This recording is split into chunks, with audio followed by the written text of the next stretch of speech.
Para completar las cardiopatías congénitas acianógenas, vamos a hablar brevemente de la persistencia del conducto arterioso.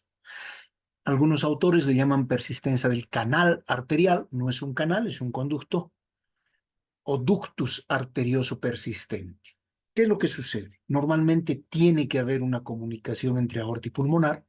No nos olvidemos que de manera prenatal, la única manera de que esa sangre que teóricamente debe llegar a los pulmones, que son órganos no funcionales en el periodo embrionario y fetal, el pulmón no funciona, solamente crece en ese periodo. La hematosis, el intercambio de sangre arterial y venosa en el periodo embrionario y fetal se hace a través de la placenta.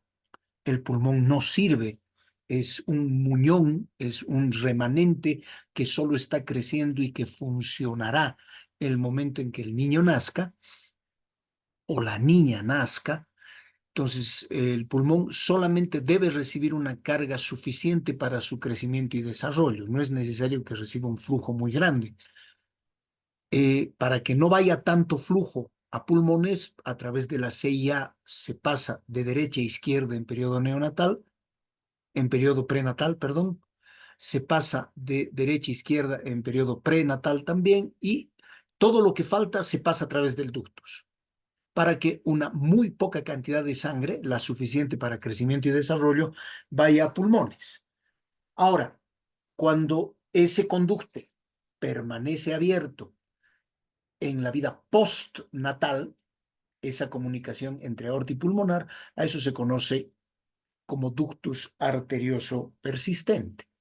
En teoría debe cerrarse en horas después de que el producto ha nacido, pero a veces eso no sucede y esto persiste en la vida postnatal. El corazón normal tiene estos elementos. Les voy a pedir que observen este zoom.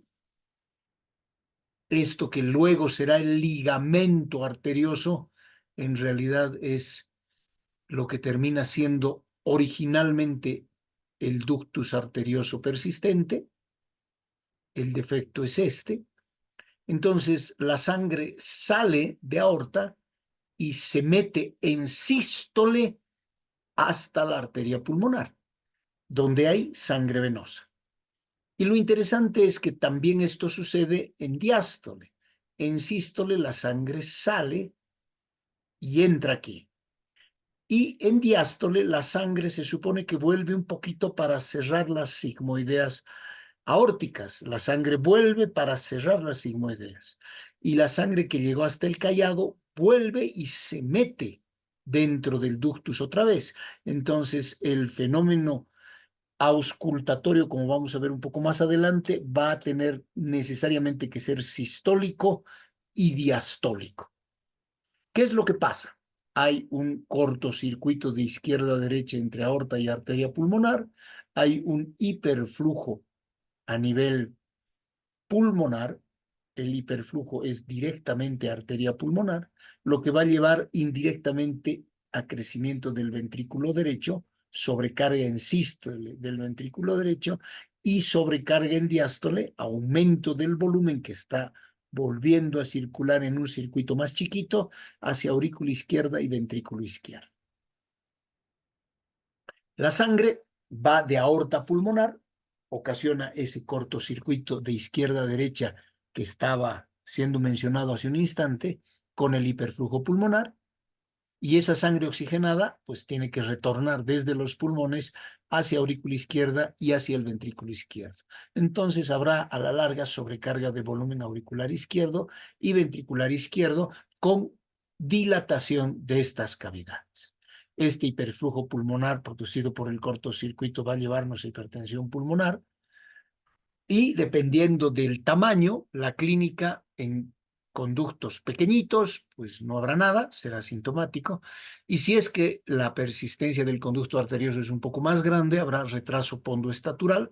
Y si es que es realmente muy grande, falla cardíaca, infecciones respiratorias recurrentes, taquicardia, taquipnea, fatiga, irritabilidad, sudoración, dificultad al consumo de alimentos. El lactante habitualmente solo toma leche, entonces hay dificultades notables para que se alimente y hace pausas en su tomada de leche. Lo interesante es que ese soplo es un soplo que se presenta en sístole y en diástole, por la salida de la aorta hacia la pulmonar en sístole y por retroceso un poquito de la sangre de aorta hasta esa pulmonar en diástole también. Entonces, este soplo, descrito por un caballero de apellido Gibson, se llama soplo continuo, es sistólico y diastólico. Y este soplo se llama también soplo en maquinaria, porque remeda imita el sonido que hacen o hacían los trenes a vapor, que habitualmente por el tamaño se acompaña de frémito, la percepción palpatoria de ese soplo. El pulso es un pulso saltón o Seller, es un pulso que salta primero y después cae en picada porque la sangre se escapa por el ductus hacia la pulmonar. Este ductus arterioso persistente entonces tendrá un soplo sistólico y diastólico por la sangre que entra dos veces en sístole y en diástole dentro de este pequeño tubito.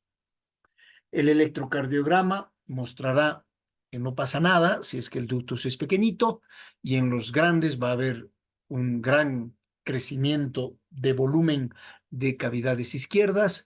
La placa de tórax no va a mostrar nada si el ductus es pequeño. Si es que es un ductus grande, va a haber cardiomegalia y expensas de cavidades izquierdas, dilatación de la aorta y de la pulmonar, con datos evidentes de hiperflujo pulmonar, y el eco es el método de elección recomendado hoy. ¿Qué es lo que se hace?